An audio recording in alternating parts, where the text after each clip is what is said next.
भगत सिंह का पत्र सुखदेव के नाम। अप्रैल 1929। भगत सिंह लाहौर के नेशनल कॉलेज के छात्र थे। एक सुंदर सी लड़की आते जाते उन्हें देखकर मुस्कुरा देती थी और सिर्फ भगत सिंह की वजह से वह भी क्रांतिकारी दल के करीब आ गई। जब असेंबली में बम फेंकने की योजना बन रही थी तो भगत सिंह को दल की जरूरत बताकर साथियों ने उन्हें जिम्मेदारी सौंपने से इनकार कर दिया। भगत सिंह के अंतरंग मित्र सुखदेव ने उन्हें ताना मारा कि तुम मरने से डरते हो और ऐसा उस लड़की की वजह से है।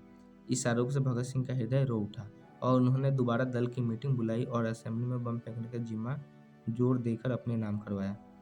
8 अप्रैल 1929 को असेंबली में बम फेंकने से पहले संभवतः 5 अप्रैल को दिल्ली की सीताराम बाजार के घर में उन्होंने सुखदेव को यह पत्र लिखा था, जिसे सी वर्मा ने उन तक पहुंचाया।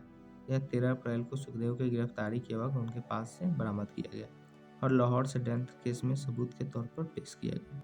प्रिय भाई, जैसे ही यह पत्र तुम्हें मिलेगा मैं जा चुका हूँगा दूर एक मंजिल की तरफ। मैं तुम्हें विश्वास दिलाना चाहता हूँ कि आज मैं बहुत खुश हूँ, हमेशा से ज़्यादा। मैं यात्रा के लिए तैयार हूँ। अनेक अनेक मधुर स्मृतियों के होते और अपने जीवन की सब खुशियों के होते भी एक बात जो मेरे मन में चुभ रही है कि मेरे अपने भाई ने मुझे गलत समझा और मुझ पर बहुत गंभीर आरोप लगाया, कमजोरी का। आज मैं पूरी तरह संतुष्ट हूँ, पहले से कहीं अधिक। आज मैं महसूस करता हूँ कि वह बात कुछ भी नहीं थी, एक गलतफहमी थी। मेरे खुले व्यवहार को मेरा बातूपन समझा गया और मेरी आत्म स्वीकृति को मेरी कमजोरी। मैं कमजोर नहीं हूँ, अपनों में से किसी से भी कमजोर नहीं। भाई, मैं साफ दिल से विदा होऊंगा। क्या तुम भी साफ होगे? यह तुम्हारी बड़ी दयालुता होगी, लेकिन ख्याल रखना कि तुम्हें जल्दबाजी में कोई कदम नहीं उठाना चाहिए। गंभीरता और शांति से तुम्हें काम को आगे बढ़ाना है। जल्दबाजी में मौका पा लेने का प्रयत्न न करना। जनता के प्रति तुम्हारा कुछ कर्तव्य है, उसे निभाते हुए काम को निरंतर आसानी से करते रहना। सलाह के तौर पर मैं कहना चाहूँगा कि शास्त्री मुझे पहले से ज़्यादा अच्छे लग रहे हैं। मैं उन्हें मैदान में लाने की कोशिश करूंगा, बशर्ते कि वे स्वेच्छा से। साफ बात यह है कि निश्चित रूप से एक अंधेरे भविष्य के प्रति समर्पित होने को तैयार हो। उन्हें दूसरे लोगों के साथ मिलने दो और उनके हाव भाव का अध्ययन होने दो। यदि वे ठीक ठाक भावना से अपना काम करेंगे तो उपयोगी और बहुत मूल्यवान सिद्ध होंगे। लेकिन जल्दी न करना, तुम स्वयं अच्छे निर्णायक होगे। जैसी सुविधा हो वैसी व्यवस्था करना। आओ भाई, अब हम बहुत खुश हो ले।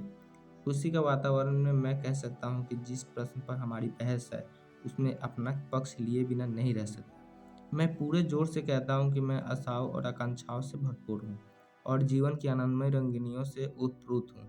पर आवश्यकता के वक्त सब कुछ कुर्बान कर सकता हूँ और यही वास्तविक बलिदान है।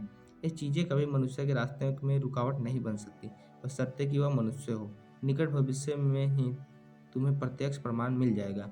किसी व्यक्ति के चरित्र के बारे में बातचीत करते हुए एक बात सोचनी चाहिए कि क्या प्यार कभी भी किसी मनुष्य के लिए सहायक सिद्ध हुआ है? मैं आज इस प्रश्न का उत्तर देता हूँ, हाँ, यह मेजनी था। तुमने तुमने अवश्य ही पढ़ा होगा।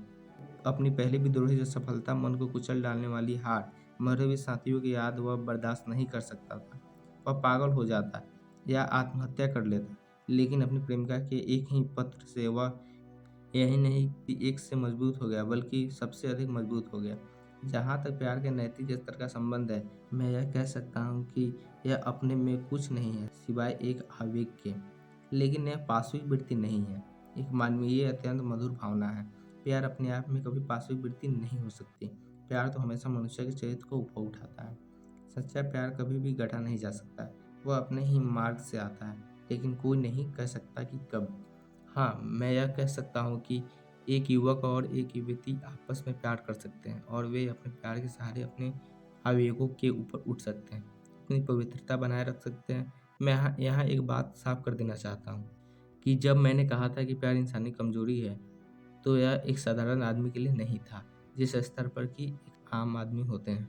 वह एक अत्यंत आदर्श स्थिति है जहाँ मनुष्य प्यार, घृणा आदि आवेगों पर काबू पा लेगा। जब मनुष्य अपने कार्यों का आधार आत्मा के निर्देशों को बना लेगा। आधुनिक समय में यह कोई बुराई नहीं है, बल्कि मनुष्य के लिए अच्छा और लाभदायक है। मैंने एक आदमी से प्यार की निंदा की है, पर वह भी एक आदर्श स्तर पर। इसके होते हुए भी मनुष्य में प्यार की गहरी भावना होनी चाहिए, जिससे कि वह एक ही आदमी में सीमित न कर दे, बल्कि विश्वमय रखे। सोचता हूँ मैंने अपनी स्थिति अब स्पष्ट कर दी है। एक बात मैं तुम्हें बताना चाहता हूँ कि क्रांतिकारी विचारों के होते हुए हम नैतिकता के संबंध में अरे समाजी ढंग की कट्टर धारणा नहीं अपना सकते। हम बढ़ चढ़कर बात कर सकते हैं और इसे आसानी से छिपा सकते हैं, पर असल ज़िंदगी में हम झट थर-थर काँपना शुरू कर देते हैं। मैं तुम्हें कहूँगा कि यह छोड़ दो। क्या मैं अपने मन में बिना किसी गलत अंदाज के गहरी नम्रता के साथ निवेदन कर सकता हूँ कि तुम में जो अति आदर्शवाद है, उसे ज़रा कम कर दो और उनकी तरह से तीखे न रहो।